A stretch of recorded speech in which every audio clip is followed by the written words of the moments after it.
Video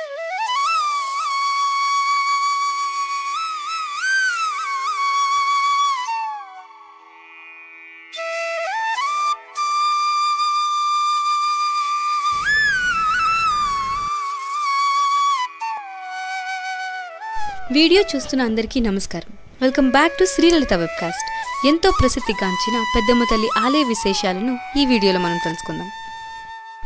Hyderabad Jubilee Hills road number 55లో ఉంటున్న పెద్దమ్మ తల్లి ఆలయానికి వెళ్తున్నాం. ఇది ఆలయం యొక్క మెయిన్ గేట్.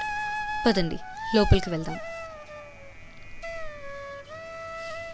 వందల సంవత్సరాల చరిత్ర ఉన్న ఆలయం ఇది. ఆలయ నిర్మాణం భక్తులను ఆకట్టుకునేలా ఉంటుంది.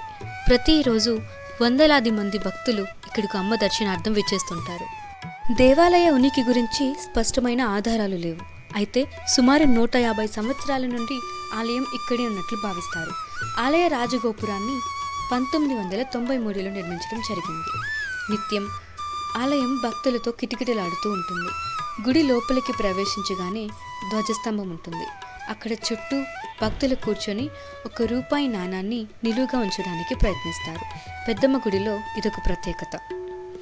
భక్తులు ఆ నాణాన్ని ఏదో ఒక కోరిక కోరుకొని ఆ నాణాన్ని కనుక నిటారుగా ఉంచగలిగితే వారి కోరికలు నెరవేరుతాయని ఇక్కడి వారి నమ్మకం. నాకు కూడా ఇది ఆశ్చర్యంగా అనిపించి నేను కూడా ఒక నాణాన్ని నిటారుగా ఉంచాను.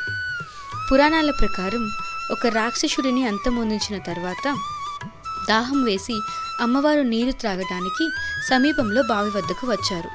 అప్పుడు ఒక గొర్రెల కాపరి అదే ప్రదేశంలో అమ్మవారి విగ్రహాన్ని చూశాడు. ఆ స్థలంలో పూజా మందిరం నిర్మించారు. ఇప్పుడు అదే ఈ పెద్దమ్మ గుడి.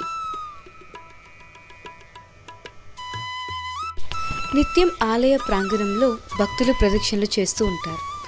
జూన్ నెల లేదా జూలై నెలలో వచ్చే బోనాల పండుగ ఇక్కడ అంగరంగ వైభవంగా నిర్వహిస్తారు. ఇంకా రథసప్తమి గురించి ప్రత్యేకంగా చెప్పాల్సిన అవసరం లేదు. ఇక్కడ పెద్దమ్మతో పాటు గణేశుడు, సరస్వతీమాత, లక్ష్మీదేవి, నాగదేవత పూజింపబడతారు.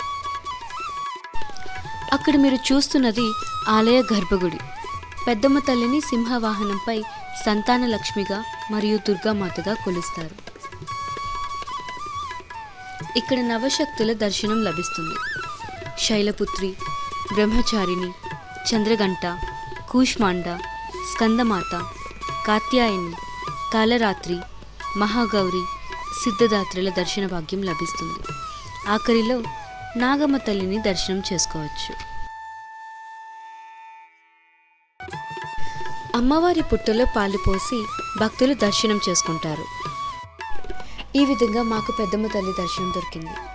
మీకు కూడా దర్శన భాగ్యం కలగాలని కోరుకుంటూ thanks for watching a video and please do subscribe Sri Lalita Webcast.